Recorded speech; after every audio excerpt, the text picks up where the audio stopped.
Bienvenue sur Consultons local. Je suis Nancy et en compagnie de Mademoiselle.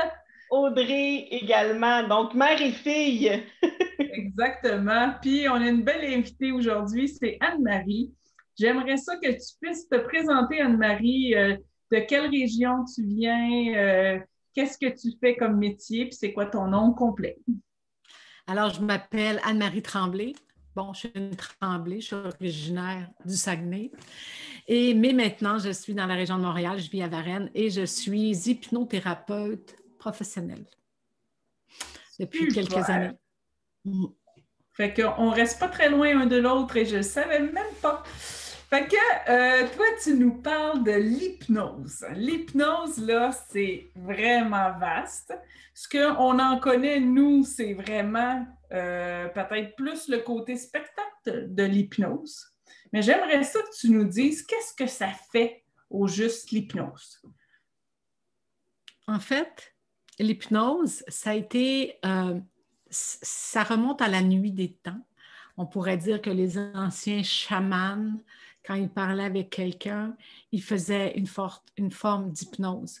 Mais ce qu'il faut savoir, c'est que l'hypnose, c'est pas ésotérique, c'est pas visualisation, c'est un état normal. Tout le monde vit l'état d'hypnose tous les jours sans savoir que c'est ça. Est-ce que vous voulez que je vous explique comment ça marche? Oui, certainement. D'accord. Alors, la définition de base, c'est que l'hypnose, c'est un état modifié de conscience. Donc, on est conscient d'une manière modifiée. Un exemple très simple, vous êtes en train de travailler, vous lisez sur quelque chose et il arrive quelqu'un, il vous parle. Hey, Audrey, voyons Audrey, ça fait 3 fois que je dis ton nom, tu ne m'entends pas. Puis là, Audrey a dit, ben non, j'étais concentrée dans mon travail, je ne t'ai pas entendu. Elle était en état d'hypnose. Elle était tellement concentrée sur ce qu'elle faisait qu'on dirait qu'autour, il n'y a plus rien qui existe. Mon autre exemple préféré, c'est le cinéma. Tu vas au cinéma, tu t'assois, puis là, il arrive un monsieur en avant de toi, c'est son gros sac de chips. Oh, Moses, il va me déranger. Et là, le film commence. Le son. C'est un beau film, quelque chose que ça fait longtemps que vous voulez le voir. Et là, vous embarquez dans vos émotions, puis là, vous suivez tout ce qui se passe, puis c'est comme si vous étiez dans l'action vous aussi. Le film se termine. Là, monsieur, il a mangé ses chips. Vous n'avez rien entendu. Vous étiez en état d'hypnose. Donc, on ne dort pas. On est conscient, mais d'une manière modifiée. Que c'est bien expliqué, vraiment. J'avais pas vu ça de cette manière-là. Dis-moi, qu'est-ce qu'on traite avec l'hypnose? L'hypnose, on traite, je te dirais, tous les comportements humains qu'on a installés quand on était petit, puis qu'on n'est pas capable de gérer maintenant, on peut gérer ça par l'hypnose. Un exemple, l'anxiété. On ne vient pas au monde anxieux. Souvent, les gens qui font du stress, de l'anxiété, disent « Ah, oh, ma mère était stressée. Ah, oh, ma mère était anxieuse. Moi, je viens d'une famille d'anxieux. » Ben, non, on ne vient pas au monde anxieux. On l'apprend par imitation. On a une mère, on a une tante, et on acquiert ces comportements-là. On les acquiert et là, on les installe ici, dans le subconscient. Alors, quand ils sont installés là, bien, avec l'hypnose, on va dans le subconscient pour aller défaire les comportements. Wow, vraiment. Fait que si je regarde bien derrière toi, c'est écrit qu'on a 10% du conscient, puis on en a 90 dans le subconscient. Oui. Fait que, il y a Oui. beaucoup de choses là-dedans. Je vous donne un exemple, vous allez très bien comprendre. Vous avez peur des araignées. Puis là, votre conscient, il dit, ben voyons donc, pourquoi tu as peur des araignées? C'est tout petit, c'est pas dangereux, ça pique pas, c'est pas ben beau, là, mais tu sais, il y en a les spécialistes trouvent ça beau, là, mais Fait que là, votre conscient ici, là, il comprend tout ça, là, que c'est pas dangereux. Il arrive une araignée en face de vous. Ah, vous avez peur. C'est incontrôlable parce que c'est lui, le 90% là, oups, c'est lui qui gère. C'est lui qui décide. Alors, il faut aller changer l'émotion où elle est située dans le subconscient. Wow! C'est vraiment intéressant, vraiment. Puis si, mettons, j'y vais avec quelque chose de comme concret, si, mettons que j'ai une estime de moi qui est plus basse, donc une confiance en moi qui est plus basse, c'est quoi ton approche, en fait, avec moi dans cette situation-là? OK. Ton estime de toi, elle est basse. Alors, pourquoi? Comment? Depuis quand? Alors, on va aller avec quelques questions. Même, je vous dirais, ce qui est génial avec l'hypnose, c'est que c'est pas comme avec le psychologue. Quand vous allez chez un psychologue, là, vous allez y aller pendant 1 an, 2 ans. Chez le psychiatre, le psychanalyste, vous allez y aller pendant 10 ans, 20 ans. Ce sont des thérapies à long terme. L'hypnose fait partie de ce qu'on appelle les thérapies brèves. Donc, ton estime de toi, moi, je vais aller parler à ton subconscient puis dire, OK, Audrey, va défaire sa mauvaise estime d'elle. Puis on n'a pas besoin de savoir le pourquoi, on n'a pas besoin de savoir le comment, et le subconscient va aller corriger la situation. Et c'est comme ça pour tout. Les gens qui disent « j'ai pas confiance en moi », on en connaît des tonnes, hein? « j'ai pas confiance en moi, j'ai pas confiance ». Mais en fait, c'est juste une question d'énergie. Il n'y a personne que quand j'ai une personne devant moi qui me dit « j'ai pas confiance en moi », je vais dans certains domaines de sa vie. Souvent, c'est un parent. Là, je dis, toi, là, quand tu dis à tes enfants là, que tu ne veux pas qu'ils fassent ça, parce que c'est les valeurs que tu veux leur inculquer, tu es très catégorique, hein? Là, elle va me dire oui. Tu as confiance en toi quand tu dis ça? Oui. OK. Donc là, la personne a dit ça, puis toute l'énergie passe à travers d'elle. Elle est convaincue que c'est ça. Ah. Mais là, quand tu vas parler en public, tu n'as plus confiance, tu as peur. Mais ce n'est pas parce que tu n'as pas confiance en toi, il y a des domaines où c'est qu'à ce niveau-là d'aller parler devant les gens, il y a une énergie ici qui ne passe pas, qui est bloquée. Alors, on va défaire ce blocage-là pour aller réinstaller la confiance dans les différents domaines de la vie. Wow. C'est vraiment intéressant. Dans un cas justement de stress, que ce soit le stress chronique ou des insomnies, est-ce que c'est un peu comme la même chose, la même façon de traiter? C'est à peu près toujours la même dynamique. Le stress, bon, il y en a que le stress, ça les empêche de dormir. Il y en a que ça leur coupe l'appétit. Il y en a que ça leur donne de l'appétit. Il n'y a personne qui réagit pareil à l'angoisse, au stress. Donc, si quand tu es stressé, le garde-manger devient ton meilleur ami, tu as un problème. Alors là, qu'est-ce qu'on fait? C'est qu'on va... Pourquoi le garde-manger devient ton meilleur ami? Dans le fond, la base, c'est une question de sécurité. OK?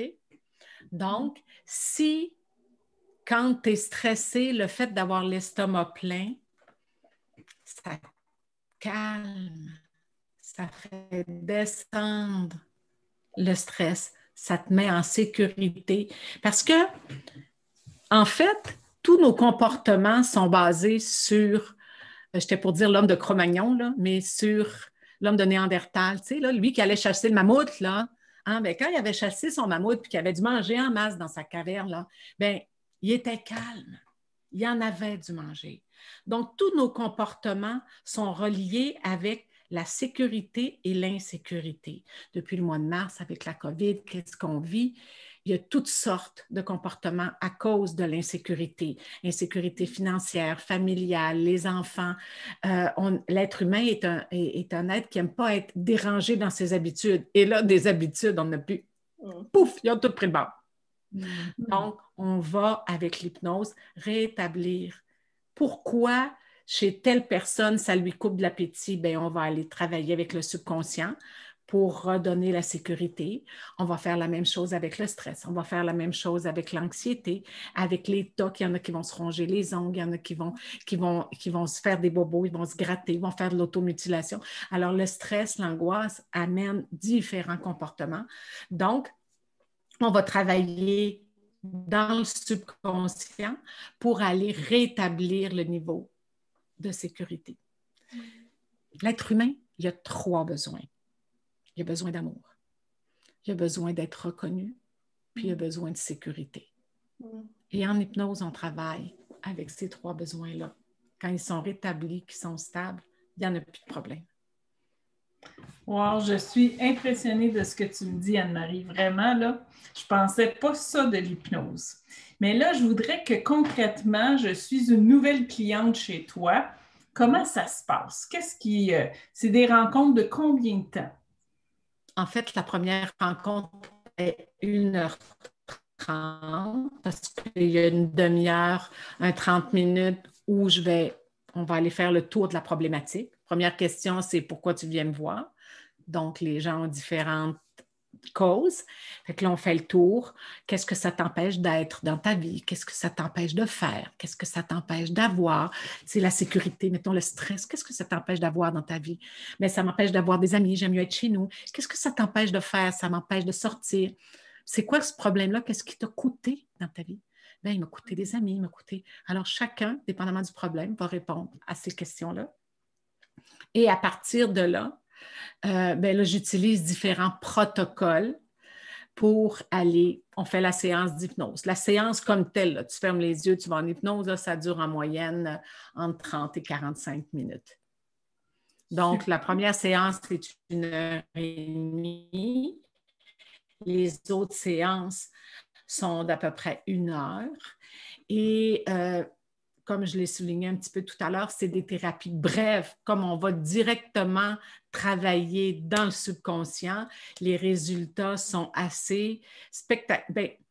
Mon mentor en hypnose appelle ça les miracles des bienfaits de l'hypnose. Donc, c'est comme toujours des petits miracles parce qu'on se dit, bien, voyons donc. J'imagine déjà réglé. Oui, mais j'imagine que tu ne peux pas me dire combien de temps, combien de rendez-vous j'aurais besoin, mais en moyenne, les gens qui vont te voir, ils ont besoin de combien de rendez-vous à peu près? Dépendamment des causes, mais on parle de 4 à 6. Oh, on parle quand même de bref. 12, 15, 20. C'est vraiment des thérapies brèves. Et je tiens à le souligner vraiment.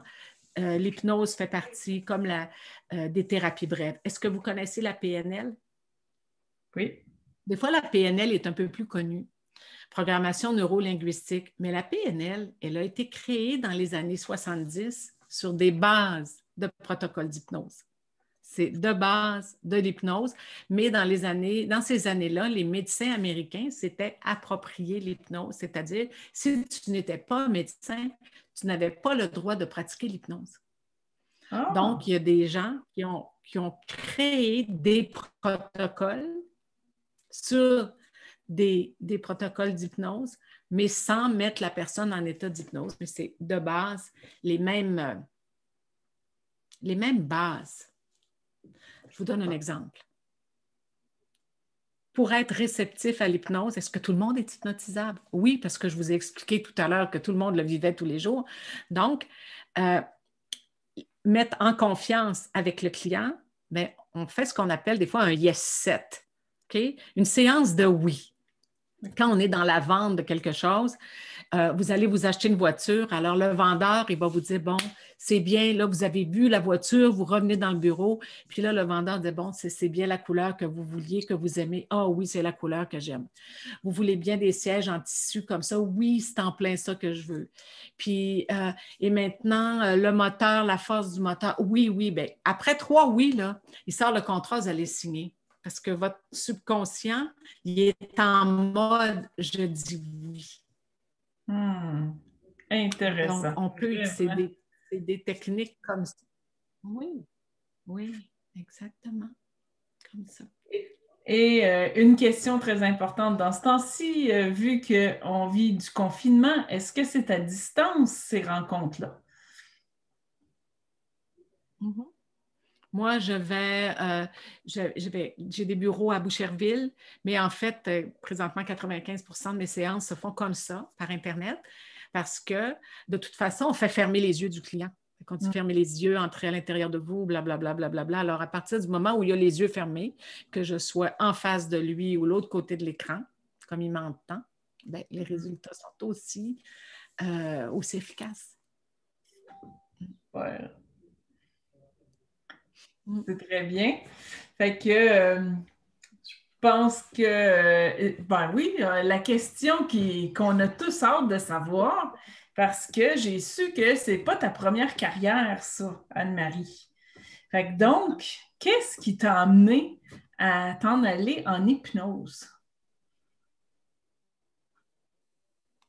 Ben, je me suis guérie moi-même de quelque chose en hypnose. Moi, j'avais acheté. Tu sais, des fois, quand on est petit, on achetait. J'avais acheté que j'étais égoïste et paresseuse.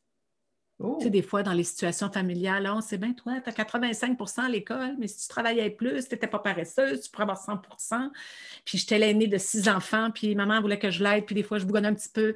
On sait bien, tu pourrais être plus vaillante, puis m'aider. Puis bon, alors j'avais acheté ça, que j'étais paresseuse, puis que j'étais égoïste quand je disais non. Et ça a teinté toute ma vie. À 20 ans, quand je me suis mariée, moi, je voulais 4 enfants, puis je voulais des jumeaux, parce que je me disais, les jumeaux, ils vont jouer ensemble, ils vont apprendre à partager, ils ne seront pas égoïstes. Et à chaque fois que quelqu'un me demandait quelque chose, je le faisais là, parce que j'avais peur de me faire dire que j'étais égoïste. Puis en plus, des enfants, j'en ai pas eu. Ça fait qu'autour de moi, on sait bien, quelqu'un qui n'a pas d'enfants, d'office, il est égoïste. Donc, je suis allée un jour en PNL et après 2 séances de PNL, j'avais 57 ans à l'époque. Je n'avais pas 18 ans, 20 ans, je n'avais pas 30 ans, 35, j'avais 57 ans. 2 séances disparues. La Anne-Marie égoïste et paresseuse. L'espèce de sentiment, en fait, ce qui est disparu, c'est quand quelqu'un me demandait quelque chose, il n'y avait plus l'espèce de questionnement, je le fais-tu pour ne pas être égoïste, je le fais-tu parce que, tu sais, c'était devenu un état naturel. Et là, j'ai dit, attends un peu, là. Puis là, bon, je savais que la PNL, ça venait de l'hypnose. Fait que j'ai commencé à écouter des vidéos sur le fonctionnement du conscient et du subconscient. Puis là, j'ai dit, OK, moi, il faut que j'apprenne ça. Fait que j'ai commencé à l'apprendre pour m'aider moi. Puis finalement, ben, je suis tombée, là, comme Obélix dans Potion, là, je suis tombée là-dedans. Puis j'ai dit, ben là, il faut que je partage ça au plus grand nombre possible. Et c'est depuis ce temps que je suis devenue... j'ai fait les 1000 heures de formation. C'est 1000 heures, donc à peu près 90 jours de 9 à 5 là, en formation pour devenir avoir mon diplôme d'hypnothérapeute. Ben, très beau cheminement. J'imagine que comment tu l'expliquerais la différence de sensation que tu avais avant 57 puis après 57? C'est très subtil. Comme, tu sais, c'est pas tu manges du sucré puis finalement tu manges du salé, là. C'est pas comme ça. C'est comme moi, comme je l'ai vécu, c'est comme une assurance intérieure. C'est comme, je me sens plus, c'est fini. Je suis quelqu'un de généreux, puis je l'avais jamais vu. Mes amis me disaient tout, Anne-Marie, t'es tellement généreuse, Anne-Marie, t'es tellement... Mais je le vois. Tu sais, des fois, ça arrive, on le dit à nos enfants, hein? On lui dit, pourtant, il n'a pas confiance en lui, j'ai beau lui dire, mais la personne, elle n'a pas confiance en elle. Bien, c'est ça qui change. C'est que oui, à un moment donné, on finit par l'intégrer et l'accepter. Parce qu'au niveau du subconscient, il y a des déblocages qui se font. Bien, ça doit être un sentiment C'est vraiment tellement... extraordinaire. Puis même aujourd'hui, les grands spécialistes ne sont pas nécessairement capables d'identifier exactement le fonctionnement d'une séance d'hypnose versus le résultat. Mais les résultats sont là. Mais c'est vraiment inspirant. Vraiment, tu sais, dans le sens de voir le cheminement que tu as fait, puis maintenant, dans le fond, d'aider les gens en voyant justement tout le cheminement que toi, ça t'a apporté aussi en si peu de temps, dans le sens que au niveau du nombre de séances, je pense que ça peut tellement aider des gens rapidement qui souffrent en ce moment. Donc, vraiment. J'ai fait plusieurs clientes. Bon, j'ai décidé de me spécialiser en anxiété et aussi perte de poids parce que, tu sais, l'anorexie, l'hyperphagie, c'est des diseases quand même santé mentale aussi au niveau des personnes. Puis, une séance, des bébites à sucre qu'on appelle, là. Une séance d'hypnose et là, elle dit, ça va-tu revenir? Ça fait une semaine, j'ai plus le goût, là. Ben, 1 an et demi plus tard, c'est pas revenu, le goût du sucre. C'est comme une addiction à la cigarette, une addiction à l'alcool, une addiction au sucre. Tout ça, ça se gère par l'hypnose. Toutes les... Vraiment intéressant, vraiment. Mais un gros merci, en fait, de ton temps. Je pense que ça peut aider tellement de personnes. Toutes les personnes, justement, qui veulent prendre rendez-vous avec toi et tout, ça va être dans la barre d'infos, toutes les informations pour pouvoir te contacter. Donc, n'hésitez pas, si vous avez des questions, justement, à poser à Anne-Marie, vous pouvez y aller juste en bas, en commentaire, mais aussi aller y écrire sur sa page à elle. Elle va prendre plaisir à pouvoir vous répondre et à pouvoir vous aider dans votre problématique avec plaisir. Donc, un gros merci, Anne-Marie, pour cette entrevue. Ce fut hyper agréable et hyper enrichissant. Oui. Merci beaucoup, mesdames. Le plaisir a été pour moi. Merci.